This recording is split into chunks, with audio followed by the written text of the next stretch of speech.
So the Amen effect is an argument for sacred and life-changing power of true heartfelt encounter. That's all we're talking about here. So be mindful of one another. That's all we've been looking at in our book here. Being mindful of one another, to be a blessing for one another, being present for one another, being present in people's sorrow, being present in people's joy. That's all we've talked about in the book as we run through it. I have to want to know you, not only because you matter as a human being and as an image of God, but also because your story, your struggle, and ultimately your liberation is part of mine. I love that. I love that. I love sharing testimonies of people that I work with, testimonies of my mentees, right? Testimonies of people I meet online. I get a counsel. I remember that someone that got married to a lady that's older than him, years ago, and he was about to get married, and he was asking me, should he tell her? And I say, hey, you have to, because otherwise it's gonna be deception.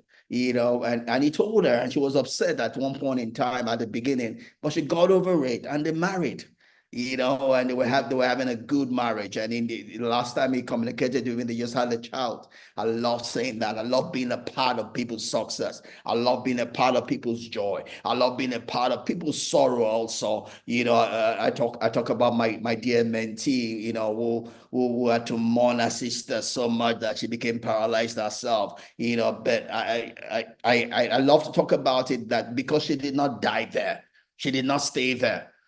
She's doing well today. She's recuperating today. She's gotten several certificates there. She's moving her life forward. Yet she had a downtime, but she did not stay there. She did not die there. That's same thing about the Christian journey also. Sorry, I'm a pastor, so that's the easy story I get to go to. There are some Christians that all they talk about is the cross. Jesus died, Jesus died, Jesus died, Jesus died, Jesus died. But it's no more in the cross. It's no more in the grave. He rose also. Let's not just talk about the cross. Let's just talk about the dead. Let's talk about the resurrection. Let's talk about a soon coming also, right? There's power in resurrection. There's power in resurrection. There's power in his coming back also, right? Let's talk about the full story of life. It's not just about the sorrow. It's not just about the joy, right? It's the whole part. It's the whole package, right? It's a whole package. Again, there's a time to be born. There's a time to die. There's a time to be successful. There's a time to fail. There's a time to be disappointed. And the whole story is just being there with one another. Being there with and for one another through the seasons of life. Through the seasons of life. Sometimes if we're strong enough and we can be a blessing, a help to other people. Other times we need other people to be a blessing, a help to us. And I say several times about my own life journey. I get to share about the time I was in depression, right? I'm here bold and speaking like this. It's like I've never had my own sorrow. Yes, I have. I'm bold to talk about it because I've been through several seasons of life. It did not kill me, so I am a stronger person by going through it. That's why I can speak boldly about it all, right? And you also have your own season of life. I don't know whether this is meeting you right now, but one thing I can tell you is that it can get better. It can get better. If you're in the night season of your life, the day is coming. If you're in the day season of your life, guided, learn everything you're going to learn. The storm is coming. The way you're going to overcome and stand in the storm is by what you're learning right now. Don't take your day for granted. Don't take your morning for granted. It doesn't stay forever. While the storm is going to come, adversity is going to visit you. I'm not cursing you. It's just what life is. And it's not about a storm. It's not about the adversity. It's about that you're ready when it comes. That's what's important, is that you're ready when it comes and you can stand it. It's going to come. That's a given. Question is, will you be ready? That's your part to do, to be ready when it comes, right? So Jesus says, pray to the Father, lead us into temptation. God be with me through all the seasons of life and deliver me from evil. But that delivering from evil is a joint effort. It's not just God's alone. It's God's part and my part. because I have to do my part also. I have to learn the things I need to learn. I need to grow when I'm supposed to grow. I need to build my house upon the rock, not on the sand, because the storm is going to test my foundation. And that foundation is not going to be one that God built. It's going to be one that I built, helped by God. I built, helped by God. Not the one God built. God doesn't build people's foundation. We build our own foundation. God can help you, but you are going to be the one to build that foundation. And when the storm comes, it's going to test that foundation that you built. Yeah, helped by God, but you built. It's going to test your work. And if you made a mistake of building it on sand, not the rock, you're going to suffer the consequence, right? But even if you do, it's not the hand. It's not a death sentence. You can still rise up again. You can rise up to life. You can still move up from that, right? There are second chances.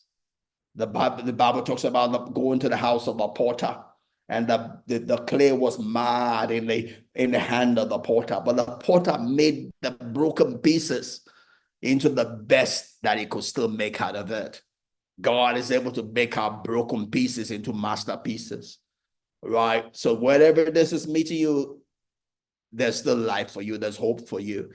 God can make your broken pieces into masterpieces, right? So we'll go on in the book. It says it's only through practice and learning that one can achieve their full potential. So says Rabbi Yishak, right? And that's true, right? You can have all the giftings in this life. If you don't practice it, they'll be useless. We hone only that which we practice. We hone only that which we use. We hone only that which you exercise. You're not going to rise to the level of your desire. You will fall to the level of your practice. You own only that which you practice, not necessarily your gifting, not necessarily your calling. Paul will say, I did not allow the grace of God upon my life to be in vain, but I worked more harder than the other apostles, right? I have a gifting, I have a calling. Doesn't mean that it will automatically be mine. It's only going to be mine by practice. It's going to be mine by exercise.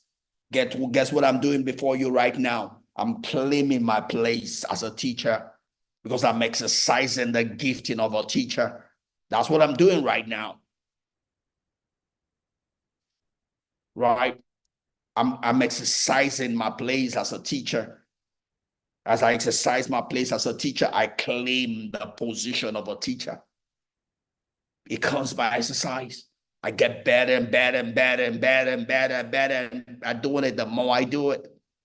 So whatever it is in your life, the way you're going to claim your position is by exercising it. About 4 years ago, I came into farming, 2021, right? I knew zero about farming. But I've been farming coming into fourth year. We're going to be 4 years coming next year in March. I'm a much better farmer today than I ever was. How did that come about?